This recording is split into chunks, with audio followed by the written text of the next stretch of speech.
Muy buenas tardes, felicitando a los organizadores por tan excelente evento y agradeciendo la hospitalidad mundial reconocida de los colombianos y especialmente de esta cálida ciudad. Pues me ha tocado un tema el cual únicamente vamos a referir lo investigado. Infortunadamente en nuestro país la investigación en general está muy limitada, por lo cual tenemos que únicamente manifestar lo que otros han hecho. Tenemos a nuestro hospital, al viejo hospital, que tiene 75 años o más, al nuevo hospital. Trabajo en la UCI de ese hospital que tiene 428 camas, con 21 camas para pacientes críticos. Vamos a hablar sobre el tema de trastornos musculares en la UCI. Probablemente es un tema, una complicación vieja y muchas veces olvidada o no le hacemos mucho caso. ¿Y por qué digo? Porque cuando un paciente entra a cuidados intensivos, obviamente nosotros vamos a tratar de curar el daño primario, tener mucho en cuenta la terapia antimicrobiana, la ventilación mecánica, la nutrición, pero una vez que probablemente hemos salvado todos estos escollos y vemos que el paciente no sale del ventilador, no se mueve mucho, no responde a nuestros estímulos, probablemente estaríamos en cualquiera de estos trastornos neuromusculares que existe en el paciente crítico. Por eso he puesto una complicación vieja, muchas veces olvidada. ¿Y por qué es vieja?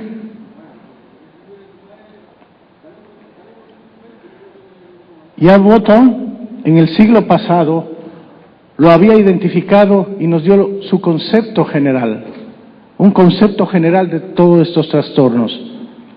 Es una degeneración axonal primaria de fibras motrices y sensitivas que se acompaña de degeneración de las fibras musculares, como resultado de la denervación aguda que sufren dichas fibras del músculo estriado.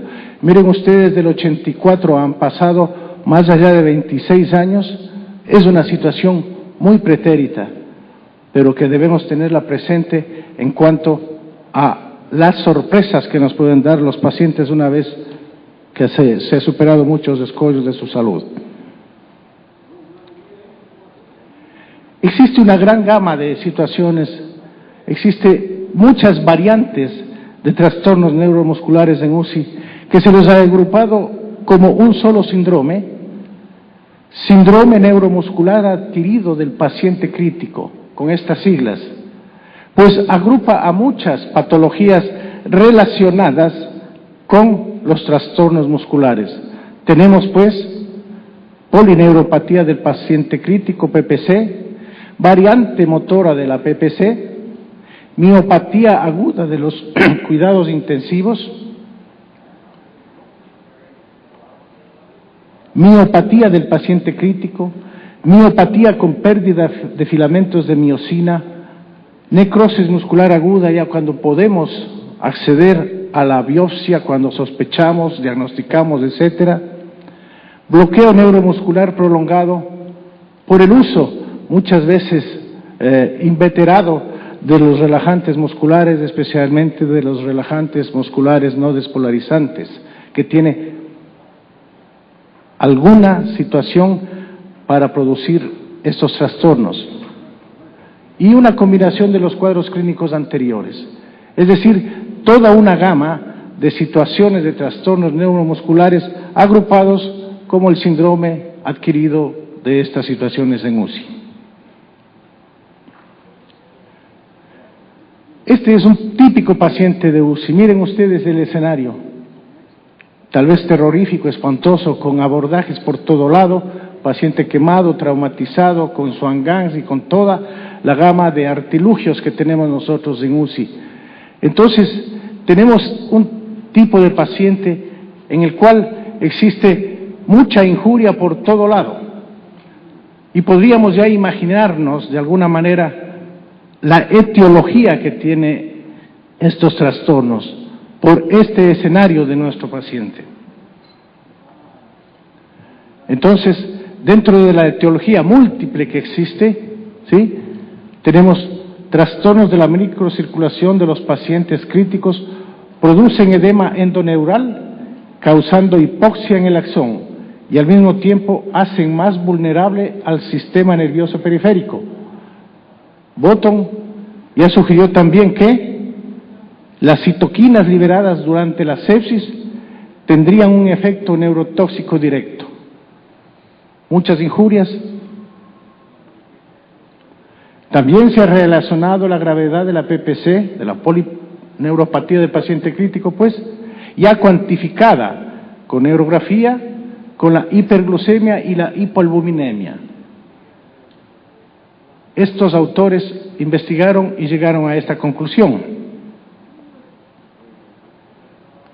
También la hiperosmolaridad, la nutrición parenteral, el uso de los relajantes musculares no despolarizantes y el fallo neurológico con un Glasgow menos de 10 son factores que predisponen a la aparición de la PPC.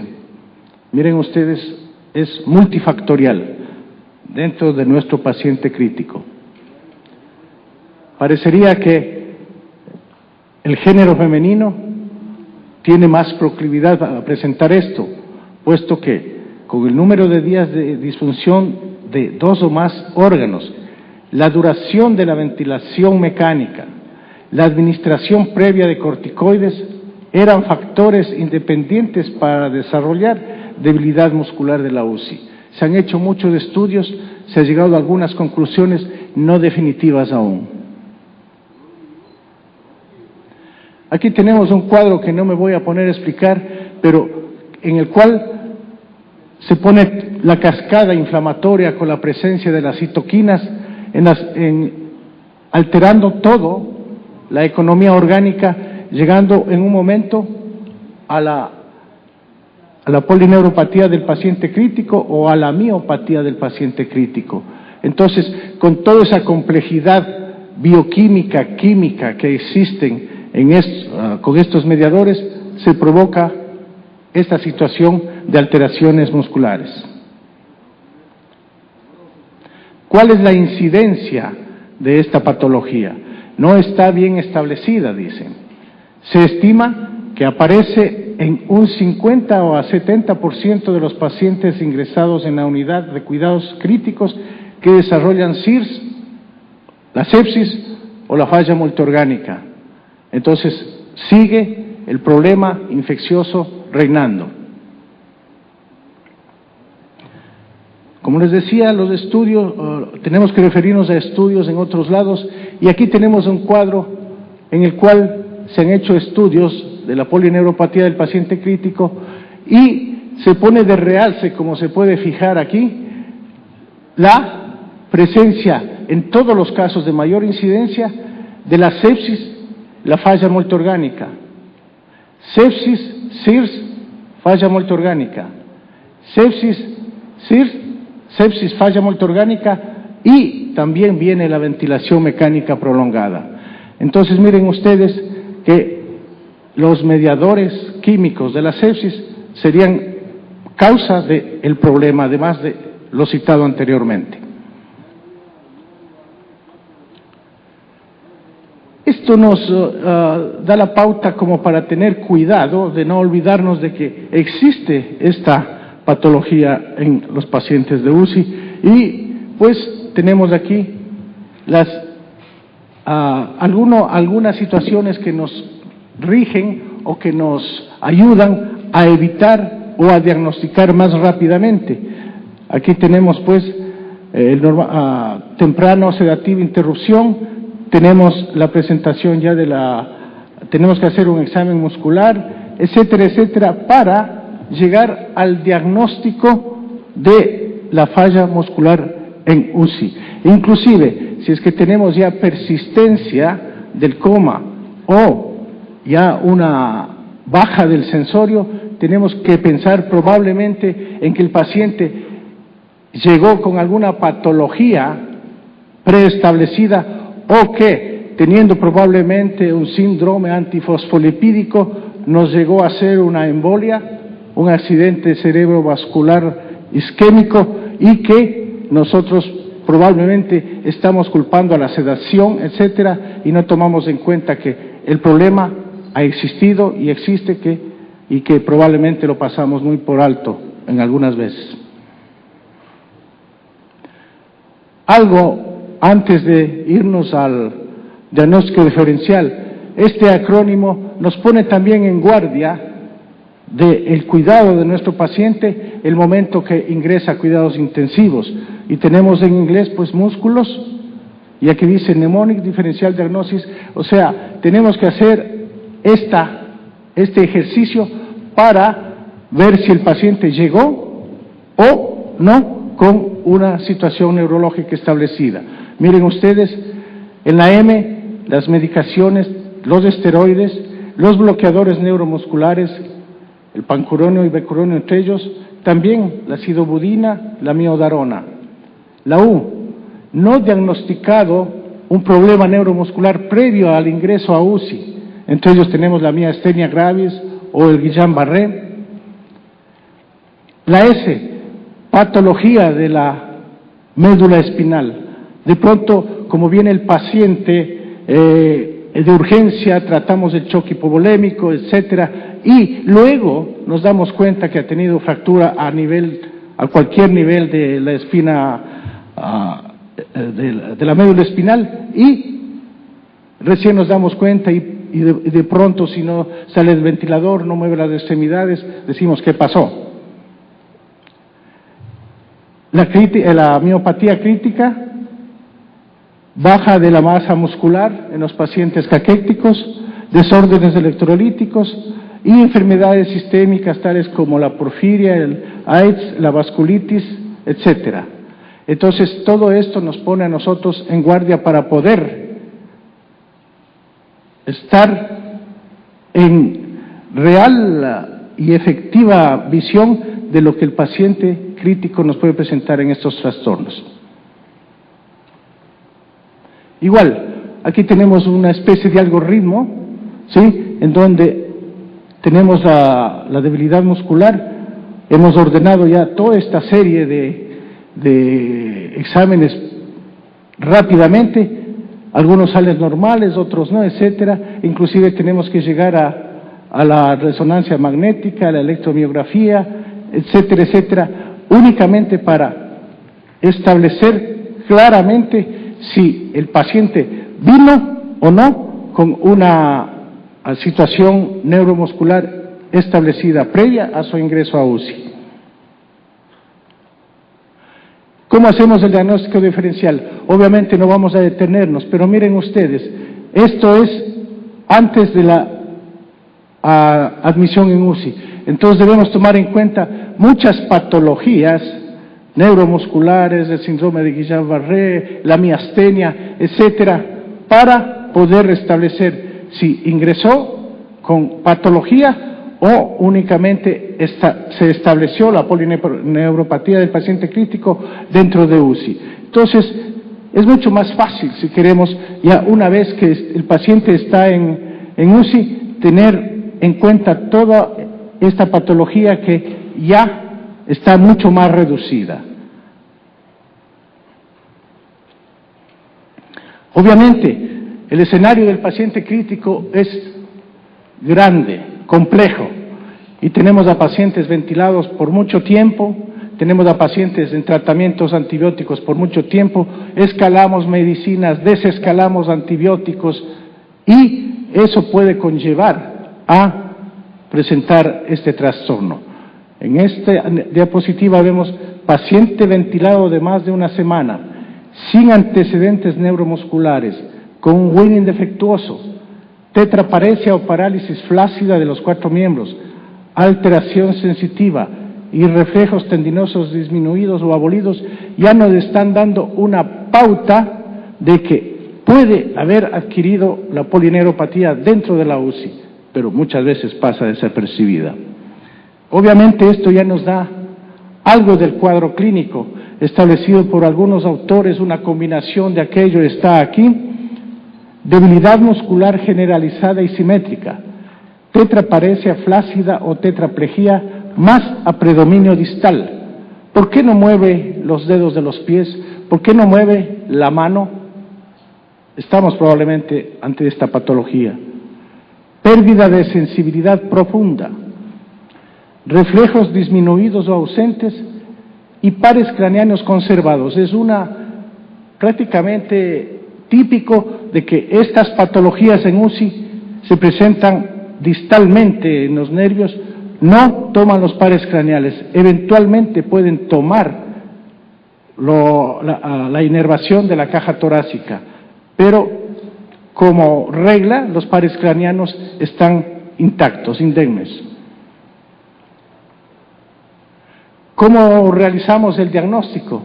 Obviamente, teniendo ya el escenario establecido, teniendo el examen clínico, topemos a los pacientes, preguntemos cómo está, si es que puede respondernos, examinemos, porque infortunadamente nuestra especialidad muchas veces se está limitando a leer informes, a ver monitores, pero ¿acaso sabemos cómo se llama el paciente de la cama 5? ¿Acaso sabemos las dolencias de su familia? No, muchas veces olvidamos aquello y es muy importante. Examinemos al paciente. Les cuento una anécdota. En mi unidad pasamos visita en la tarde y al día siguiente el paciente que estaba muy bien en la cuestión renal, al día siguiente casi que le hacemos la diálisis. ¿Por qué? Porque a nadie se le ocurrió destaparle y verle con un globo vesical. Era una anuria de Foley y ya iba a ir a hemodiálisis. ¿Sí? Humanicémonos, examinamos al paciente y ya tenemos un escenario como para poder ayudarnos de otras artilugios de la medicina para el diagnóstico. Y dentro de esta patología, el diagnóstico de la electromiografía, que queda obviamente para aquellos que saben interpretar mejor que nosotros, pero está establecido que existe un patrón de daño axonal, baja amplitud de potencia de acción motor y sensitivo, velocidad de conducción normal, latencia normal, potenciales de fibrilación y ondas en espigas, estimulación repetitiva normal. También es una regla que no existe desmielinización, es decir, como patrón no existe desmielinización, puede haber necrosis pero no hay desmielinización, lo cual hace uno de los diagnósticos diferenciales para otras patologías parecidas. Si ya llegamos a hacer la biopsia, tenemos en biopsia del nervio degeneración axonal primaria, no alteración de la mielina, no alteración de la mielina. En la biopsia muscular tenemos signos de denervación, inclusive podría haber ya necrosis. Y ahora, ¿qué hacemos? Nos hemos dedicado al escalamiento, desescalamiento de los antibióticos, a ponerle en ventilación mecánica con todos los métodos y con todas las variantes inventadas hasta el momento. ¿Sí? Ya es hora de que salga el paciente.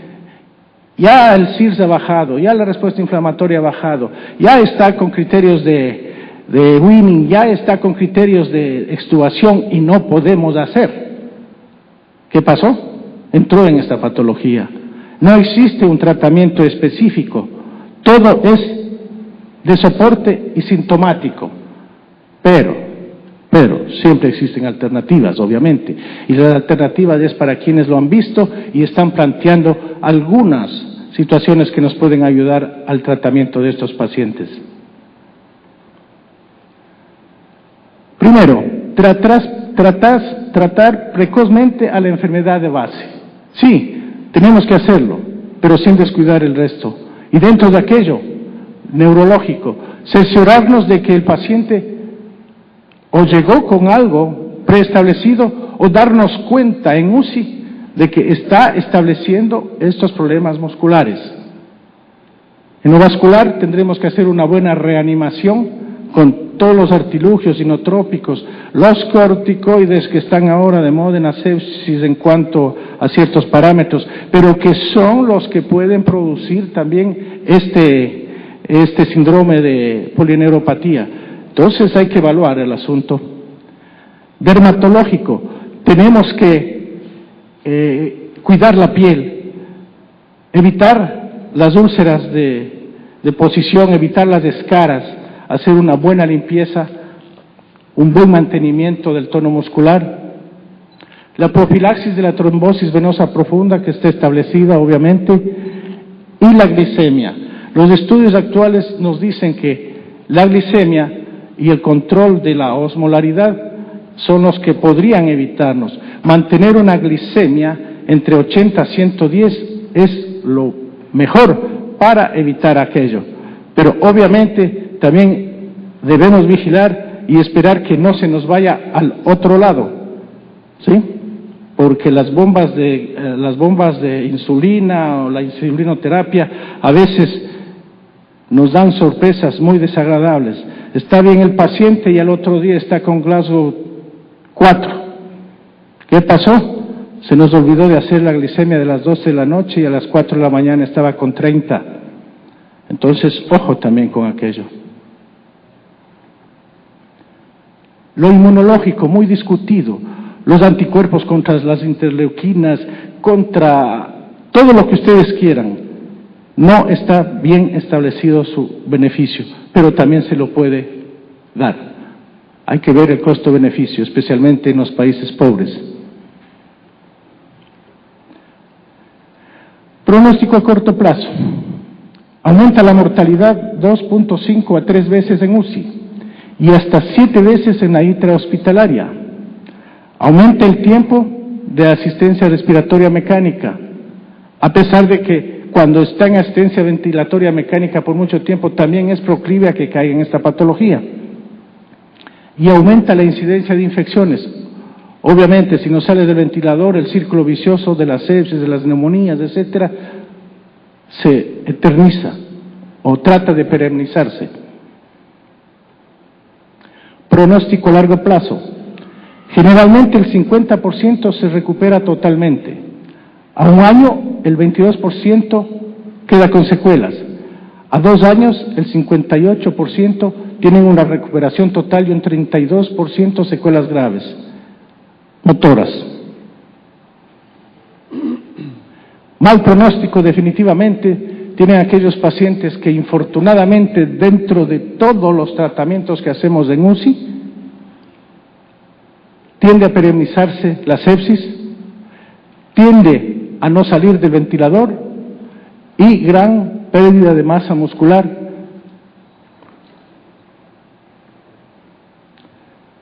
¿Qué podemos hacer? Profilaxis para los trastornos musculares en UCI. En este esquema nos invita a no descuidarnos, a tomar medidas antes de la posible presentación de esta patología. Manejo anticipado, modificación de los factores de riesgo. Una directa evidencia por el beneficio es tener la glicemia controlada, que no se nos vaya al otro lado, por favor. La evidencia para el peligro. Evitar el uso de corticoides, en la sepsis a veces tenemos que usar.